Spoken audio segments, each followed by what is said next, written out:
Hello, welcome. Good afternoon to the German American Heritage Museum in Washington, D.C. We are right here in the heart of the Penn Quarter, the former German immigrant quarter, and I'm excited to show you our latest exhibit. And as you can see, it's about records. Gramophone records, or usually just records, were the primary medium of music and vocal reproduction throughout the 20th century. They were invented by a man named Emil Berliner and had originally coexisted with Thomas Edison's phonograph cylinder beginning in the late 1880s. But by 1912, they were already the dominant medium. The first records were made of shellac, a resin produced by the female lakbak in India and Thailand, but polyvinyl chloride began replacing this natural substance in the 1940s. The resulting records were thinner, lighter than the old shellac versions and soon became known as vinyls. Standardization regarding size and speed took a while, but Berliner's gramophone company already sold single-sided 7-inch discs with a speed of 70 RPM as early as 1894. And even today, records remain a thriving niche market and have gained a loyal following amongst collectors and vintage hipsters. There are still 18 record pressing facilities in the United States. So let's talk about Emil Berliner. Who was he? And we have a picture of him right here with his invention, the gramophone. He was born in Hanover in Germany as the son of a Jewish merchant. Following in the family's footsteps, Emil completed a merchant apprenticeship, but at heart he was a creative inventor and didn't really feel like a salesman. In 1870, he emigrated to the United States and worked for his father's friend in a shop right here in Washington, D.C. After moving north to New York and doing odd jobs to survive, he began taking night classes in physics at the Cooper Union Institute. New audio technologies fascinated him, and he invented an improved telephone transmitter, basically a type of microphone. In the mid-1880s, Emil began experimenting with sound recording methods. He was granted his first patent for what he called the gramophone in 1887.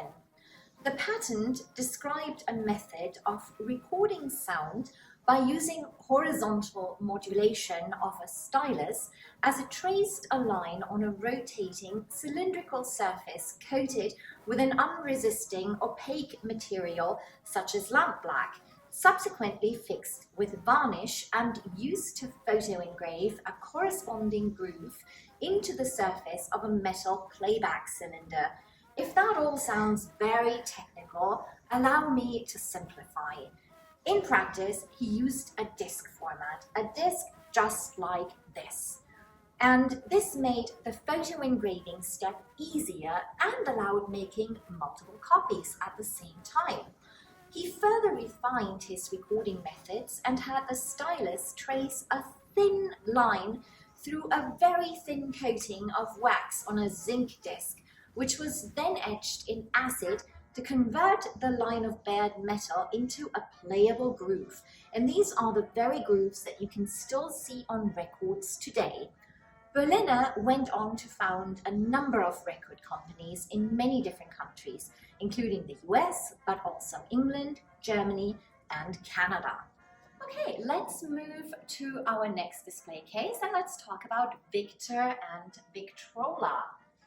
The Victor Talking Machine Company was established in 1901 in Camden, New Jersey by engineer Eldridge Johnson, who had been producing gramophones for Emil Berliner.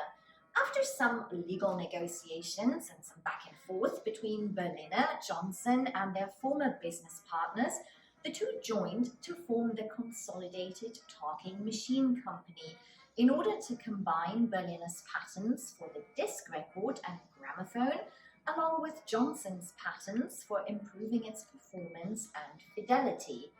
The company's logo was a fox terrier named Nipper listening to a gramophone, and he soon became a well-known and protected trademark for Victor.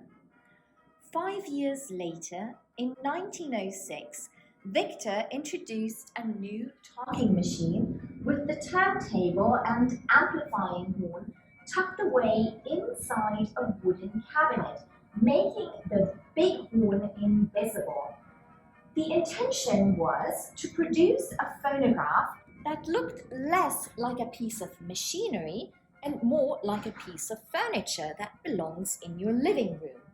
The new Victrola was an immediate hit, and many models in different price ranges starting at $15, $464 in today's money, and going up to $600 or $16,700 in today's money were available. Victrolas became by far the most popular type of home phonograph and sold in great numbers until the end of the 1920s. After several company name changes due to acquisitions and sales, it finally became known as RCA Victor in 1946 and eventually simply as RCA in late 1968. So far, we've been talking a lot about gramophone records and labels invented by Germans or German Americans. But we have another company here on display, and this company label is Deca. Unlike many of the other labels, Deca is a British company and was created in 1929 by Edward Lewis. The US version wasn't established until 5 years later in 1934 and sold just 3 years later in anticipation of the outbreak of World War II. This broke the connection between the UK and US versions of Deca for decades. The British label focused on new and improved recording techniques, whilst the American one focused on cast albums in the musical genre. The name dates back to a portable gramophone called the Deca Dulciphone, patented in 1914. And within a few years, Deca became the second largest record label in the world. It acquired the UK branch of American company Brunswick Records in 1932 and began using the name the Supreme Record Company. This was a smart move, as it added some big names to the label, including crooner Bing Crosby and Al Jolson.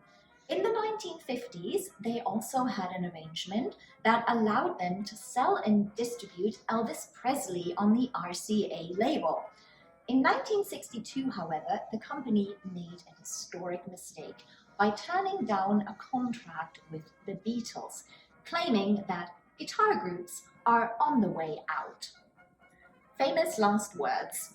Strangely, though, this indirectly led to a contract with the Rolling Stones, when Deca's Dick Rowe was judging a talent contest and was told by fellow judge George Harrison from the Beatles to take a look at the Stones. So history always writes the funniest stories. Another label that we have on display here in our museum is Odeon Records. And this label was founded in 1903 by Max Strauss and Heinrich Zunz of the International Talking Machine Company in Berlin, Germany. The name and the distinct logo, resembling a Greek temple, were inspired by the Odeon Théâtre de l'Europe in Paris. Odeon also existed in the United States, but the label was first established in Germany. Strauss and Zunz had previously purchased the company from Carl Lindström, a Swedish inventor who lived and worked in Berlin, where he had specialized in gramophones and records. Odeon was one of the first companies to start making double-sided shellac discs, while other companies were still creating single-sided ones. In 1909, the label recorded the first large orchestral work with a 4-disc set of Tchaikovsky's Nutcracker Suite, with Hermann Fink conducting the London Palace Orchestra. In 1911, Carl Lindström bought the label back and it was later merged with EMI. Nevertheless, in the years preceding World War II, the Berlin Odeon plant recorded, processed and exported records to many different countries around the world. It had exclusive contracts with many famous artists of the time, including the popular Austrian tenor Richard Tauber, who lived from 1891 to 1948, the actress and singer Sarah Leander, who lived from 1907 to 1981, and the famous vocal ensemble comedian harmonists who made their very first recordings with this label. Our next label is a very interesting one. It has a fascinating history, and I'm talking about Tempo Funken and Radio Funken Records, also known as producers of counterfeits. Yes, I'm not kidding, counterfeits. The records of this label look strikingly similar to the German Telefunken label, a legitimate label, which used the slogan Die Deutsche Weltmarke, or the German world brand, but they are not connected in any way.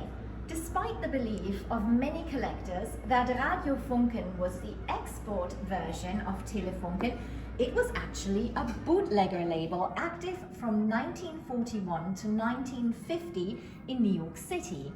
Tempo Funken was probably an earlier version of Radio Funken, that is, they were sold prior to 1941 and sold door to door or through hand-delivered flyers. The creator of this counterfeit company was a German immigrant by the name of Bert Otkin, who arrived in New York in 1927. In 1933, he began working for German Radio Hours, which received funding from German furniture manufacturer Bolle and Detzel. By the mid-1930s, Otkin established the Radio Rundfunk Corporation. Soon, allegations about illegal activities involving pirated content owned by Telefunken and the promotion of German Nazi speeches made the rounds and attracted the attention of the authorities. In 1943, despite World War II, German Telefunken filed a lawsuit against Radio Funken, and Herbert Otkin simply vanished. He disappeared. He re-emerged in 1945 after the war had ended, now calling himself Fred Herbert Otkin, and quickly resurrected his label. He continued to sell pirated music until about 1950. After that, there are no known records produced and sold, and the counterfeit brands ceased to exist. The last person that I would like to talk about is Dick Leibert, or sometimes pronounced Leibert, although he himself supposedly pronounced it Leibert. He was born into a Pennsylvania Dutch family, and that actually means Deutsch or German, in Bethlehem, Pennsylvania. His city of birth had been founded by German Moravians, settlers under the leadership of David Nitschmann and Count Nikolaus Zinzendorf on Christmas Eve 1741. And because it was Christmas Eve, it was named after the biblical birthplace of Jesus. His musical talents were visible at an early age, and he was especially known for his organ playing abilities.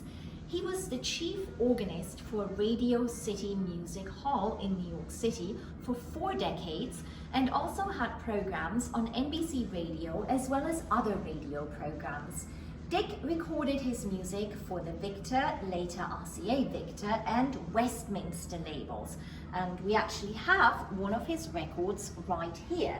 He played a wide variety of tunes, ranging from light classical favorites, Broadway rhythms, to dancing music and Christmas recordings. That completes our record collection exhibit.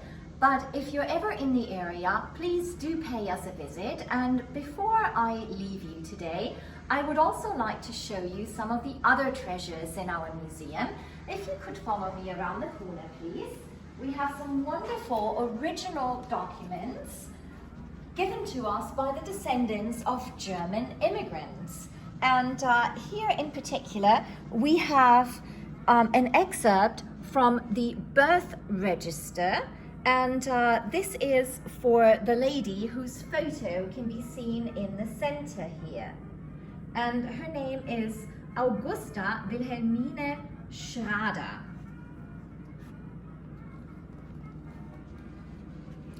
And right here we also have her marriage certificate from the St. Alphonsuskirche. Now, this church was in the United States, in Philadelphia, Pennsylvania to be exact, and she married there in 1881. But the entire marriage certificate is written in German. And here in the center, we have an original 19th century naturalization certificate for her husband. This was given to him in the state of New York, the city and county of New York. So this is a very, very fascinating piece of authentic German-American history, and we really hope that you can make it here, perhaps this year, perhaps next year, and pay us a visit to look at the wonderful treasures.